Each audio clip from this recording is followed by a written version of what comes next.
Hi friends, welcome back to my channel.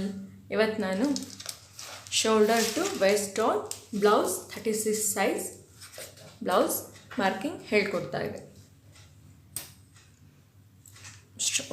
ಕೆಳಗೆ ಒಂದು straight line ಕೊಡ್ತಾ ಇದ್ದೀನಿ. ಬ್ಯಾಕ್ ಲೈನ್ 14 ಇಂಚ್ ಇದೆ. 14 ಇಂಚ್ಗೆ ಒಂದು ಮಾರ್ಕ್ ಮಾಡ್ತಾ ಇದೆ. ಹಾಗೆ ಇಲ್ಲೂ 14 ಇಂಚ್ಗೆ ಒಂದು ಮಾರ್ಕ್. ಇದೆರಡಕ್ಕೂ ಸ್ಟ್ರೈಟ್ ಲೈನ್ ಕೊಡ್ತಿದ್ದೀನಿ. ಶೋಲ್ಡರ್ 14 ಇಂಚ್ ಇದೆ. 14ಅಲ್ಲಿ 2 ಡಿವೈಡ್ ಮಾಡಿದಾಗ 7 ಇಂಚ್ ಬರುತ್ತೆ. ಶೋಲ್ಡರ್ ನಾನು 7 ಇಂಚ್ ತೊಗೊಂಡಿದ್ದೀನಿ. ನೆಕ್ ವಿಡ್ತ್ 3.5ಗೆ ಒಂದು ಮಾರ್ಕ್ ಮಾಡ್ತೀನಿ. ಶೋಲ್ಡರ್ ಡೌನ್ 75ಗೆ ಒಂದು ಮಾರ್ಕ್ ಮಾಡ್ತಾ ಇದ್ದೀನಿ. ನೆಕ್ ವಿಡ್ತಿಂದ ಶೋಲ್ಡರ್ಗೆ ಸ್ಟ್ರೈಟ್ ಲೈನ್ ಕೊಡ್ತಾ ಇದ್ದೀನಿ. ನೆಕ್ ಡೌನ್ 1 ಇಂಚಿಂದ ನೆಕ್ ಶೇಪನ್ನು ಕೊಟ್ಟಿದ್ದೀನಿ. ಶೋಲ್ಡರಿಂದ ಆರ್ಮೋಲ್ ಲೆಂತ್ 7 ಇಂಚಸ್ ತಗೊಳ್ಳೋಣ. ಶೋಲ್ಡರ್ ನಾವಿಲ್ಲಿ 7 ಇಂಚ್ ತೊಗೊಂಡ್ವಲ್ಲ, ಹಾಗೆ ಇಲ್ಲೂ ಆರ್ಮೋಲಲ್ಲೂ 7 ಇಂಚಸ್ ತಗೊಳ್ಳೋಣ. ಶೋಲ್ಡರಿಂದ ಆರ್ಮೋಲ್ಗೆ ಒಂದು ಸ್ಟ್ರೈಟ್ ಲೈನ್. ಆರ್ಮೋಲ್ ಕ್ರಾಸಲ್ಲಿ 75ಗೆ ಒಂದು ಮಾರ್ಕ್ ಮಾಡೋಣ. ಬ್ಯಾಕ್ ಕ್ರಾಸ್ 13.5 ಇದೆ. 13.5ಅಲ್ಲಿ ಆಫ್ ಮಾಡಿದಾಗ 675 ಬರುತ್ತೆ. ನಾನು ಬ್ಯಾಕ್ ಆರ್ಮೋಲ್ ಡೌನ್ ಬಂದು 5 ಇಂಚಸ್. ಈ 5 ಇಂಚಸಲ್ಲಿ ನಾನು 675ಗೆ ಒಂದು ಮಾರ್ಕ್ ಮಾಡ್ತಾ ಇದ್ದೀನಿ.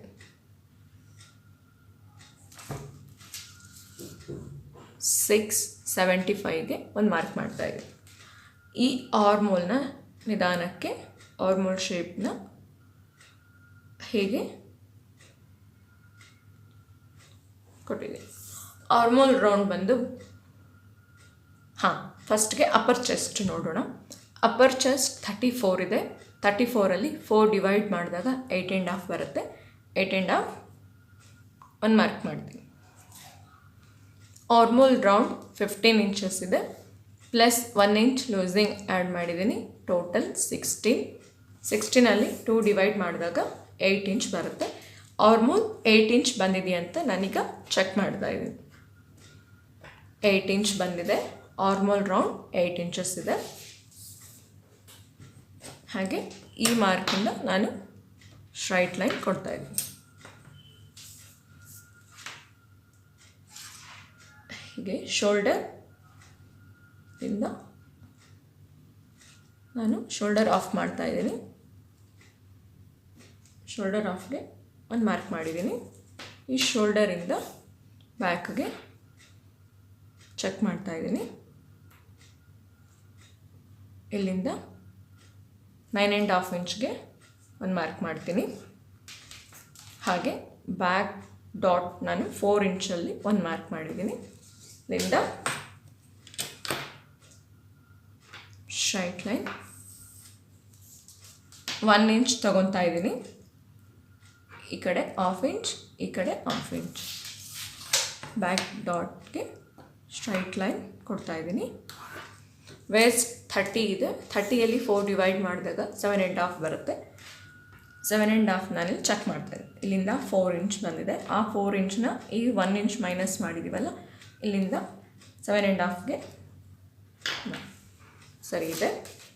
ಇಲ್ಲಿಂದ ಮಾರ್ಜಿನ್ಗೋಸ್ಕರ 1.5 ಇಂಚ್ ನಾನು ಮಾರ್ಕ್ ಮಾಡ್ತಾಯಿದ್ದೀನಿ.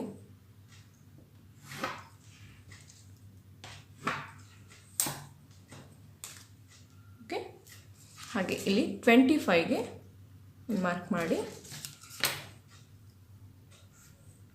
ಸ್ವಲ್ಪ ಮೇಲೆ ಕೊಡ್ತಾ ಇದ್ದೀನಿ. ಬ್ಯಾಕ್ ಪಾರ್ಟ್ಸ್ ರೆಡಿ ಇದೆ. ಈಗ ಫ್ರಂಟ್ ಪಾರ್ಟ್ಸ್ ನೋಡೋಣ.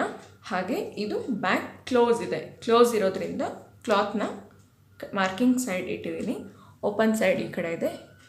ಈ ಕಟಿಂಗಲ್ಲಿ ಫ್ರಂಟ್ ಓಪನ್ ಇರುತ್ತೆ, ಬ್ಯಾಕ್ ಕ್ಲೋಸ್ ಇರುತ್ತೆ. ಫ್ರಂಟ್ ಮಾರ್ಕಿಂಗ್ ನೋಡೋಣ.